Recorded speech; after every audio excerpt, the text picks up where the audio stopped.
now my pleasure to invite our esteemed chief guest, Shri Rajiv Memani, to deliver the convocation address. So please.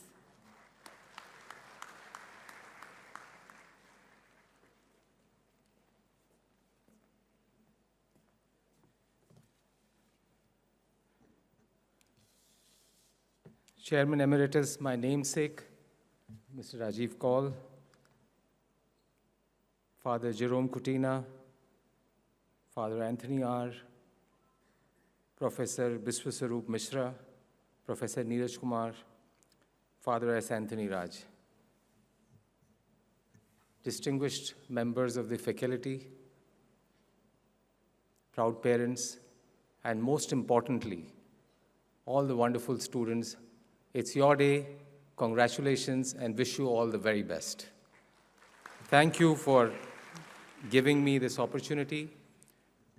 Also, thank you for conferring the honorary doctorate degree. I don't know how much I deserve it, but I know that a lot of people in my family and a lot of my friends are going to pull my leg for this. But it's a privilege, and I accept it with all the humility, and I would like to thank all the people who were responsible for giving me this. So thank you very much, and I sincerely appreciate it. But today is not about me. Today is about all of you, all the students. And I'm not giving, wisdom and pearls of wisdom is not necessarily my strength. I am an observer of things that happen around me. And I have the rare privilege, having been the chairman, CEO for EY, of intaking thousands of students every year and watching them grow and flourish.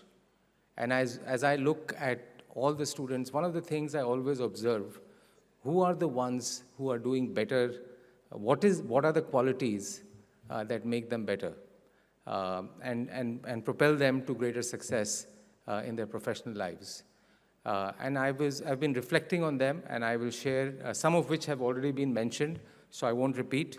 But I will talk about 4 or 5 qualities that are very, very important.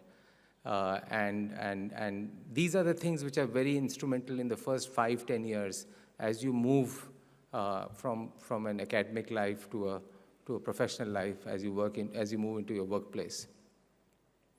But before I start, I just wanted to set the context. I started my professional journey in late 80s, mid to late 80s. When I entered the office, we had typewriters, fax machines, and a few computers which were used more for word processing.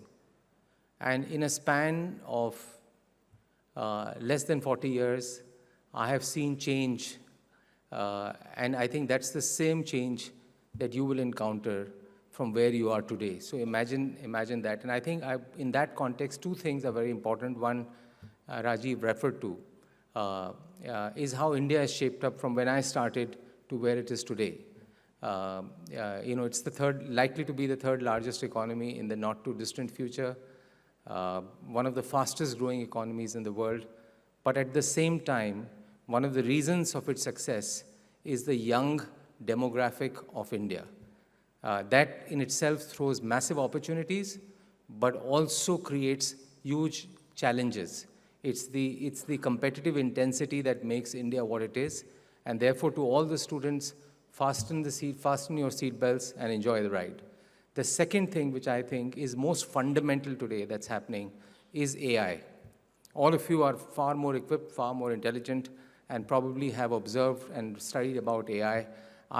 Like a student, I'm trying to absorb the speed at which it ingests information, the speed at which it processes it, the speed at which it summarizes it. It makes intelligence out of that, and now, through agentic AI, the speed at which it can actually act on the intelligence that it has created. This is going to change every industry. This is going to change and impact every function in every company. The extent of the change is people are still trying to figure out. But I would say the change, whether we'll witness that in the next 3 years or next 5 years, I'm not sure. But we are living in times of massive, massive change. This is probably, after Industrial Revolution, the most fundamental change that we are encountering. And in that context, there was an interesting quote, and I don't want to overwhelm you with this, but Tim Cook made a very interesting comment. He said, technology will change what we do, but it will not change who we are, and human touch will still be very, very important. He is probably at the forefront of what's happening in the world of AI and in the world of technology. So let me go to the 5 things that I think are very critical for success. At least there were some, as I said, which I will not repeat. The first one is double down on learning and experiences. So to all the students, your real learning starts now. And learning doesn't mean just reading books, whether it's degrees, additional degrees, podcasts. For me, my biggest learning is experiences. My biggest learning is when I interact, when I meet people, I always try and understand what do I learn from each engagement that I have. And that is very, very critical for success, especially in the times of change that we are in. And also experiences. I know when you look at your first jobs, when you look at changes, compensation is important. I'm not saying it is not important, but it is not the most important thing. The most important thing when you look at opportunities, over-index on experiences. What are opportunities that are giving you greater experiences? If you look like a cricketer, he may do very well, but if he's only played in one pitch, he will struggle as he moves up. But if he has played in multiple pitches as he is growing up, he will always stand a much better chance than the other cricketers. So therefore, try and double down on experiences and ensure that the process of learning continues at an even more accelerated pace in the times that we are. The second thing is innovation with a small I. When I look at youngsters who are coming in, the big AI innovation, the innovation with a big I, is what happens in labs, R&D, and everything else. But the innovation with a small I, when I look at young people who are joining our organization, the bright ones are always trying to see how do we leverage technology to do things better. How can we do things faster? How can we create greater opportunities? They always challenge the status quo. And I would say the innovation with a small I is something that doesn't happen in research labs. It happens with people who have got a curious mind, who always want to do things differently, want to leverage on their knowledge, want to leverage on technology. So the second thing I want to leave is always, as you are joining the workplace, always try and see you have a curious mind and you're trying to innovate, especially in the times of technology change. The third thing that I want to leave with you is the future leaders will be great team players. Individual excellence is important, but my friends, business is a team sport. It is not an individual sport.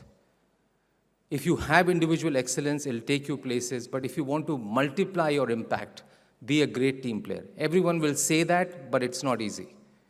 It is very, very important to hear what the other person is saying, to digest that, to appreciate different points of view, to sometimes set your ego apart, and also participate. Let your views be known. Let your thought process be known very, very clearly to the others. But be very, very open to absorb other views. That's what team play is. That's what collaboration is. And given now that when we look at taking decisions in business, there are so many different things that you have to factor in, that no matter how brilliant you are, if you don't have the ability to understand what the others are saying and process that, you will not succeed. And team play, sports people have a natural advantage of being great team players, but the story or the quality of team playing starts, or becoming a good team player starts right very, very early in your career. So be very focused, have the posture that makes you a good team player. The fourth thing I would want to leave is have an entrepreneurial mindset. For me, becoming an entrepreneur is the ultimate opportunity. But not everyone can become an entrepreneur. It has a very high mortality rate. We only hear about the great success stories. And it takes time. But if you are not starting your journey as an entrepreneur, if you want to be there and if you want to be successful, have an entrepreneurial mindset. What is an entrepreneurial mindset? If I look at myself, the kind of people I want to surround myself with are people who always radiate positive energy. They have a positive mindset. They think that this organization belongs to me. They don't think this organization belongs to EY or this organization belongs to XYZ organization. This organization belongs to me. There is a sense of belonging that they have. And the mindset is always, how do I solve a problem? How do I create more opportunities? And that is what entrepreneurial mindset is. And it is very, very critical. Having that mindset is very, very critical for success. And the other element which is very important for entrepreneurial mindset is depth and decisiveness.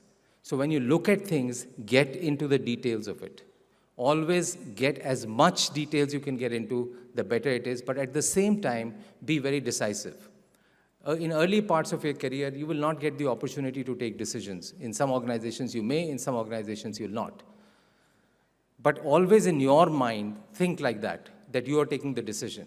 If you were there, what decision you would take. And that will prepare you very well for future. You will not be procrastinating with things. You will know how to take decisions, you will know how to dive deep, and you will know how to take decisions.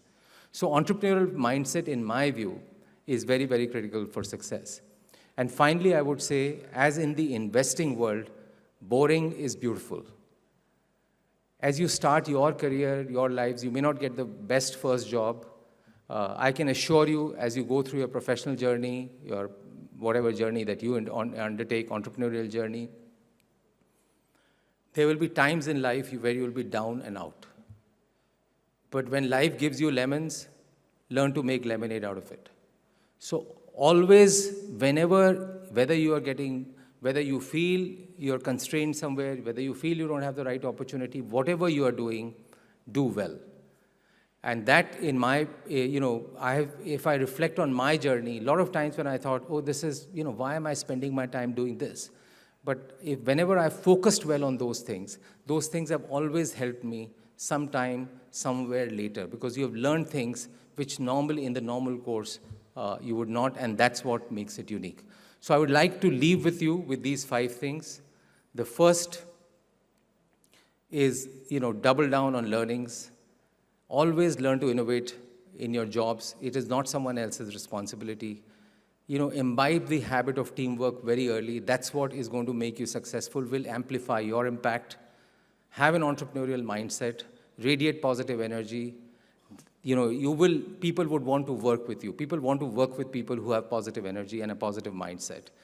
And finally, there will be times in life when things are very boring, when you're not learning and everything, but just carry on. Just focus on what you're doing. Just carry on what you're doing. So I wanted to leave that with you. And finally, as you graduate and as you go through life, don't take it very seriously. Have fun along the way. Enjoy yourself.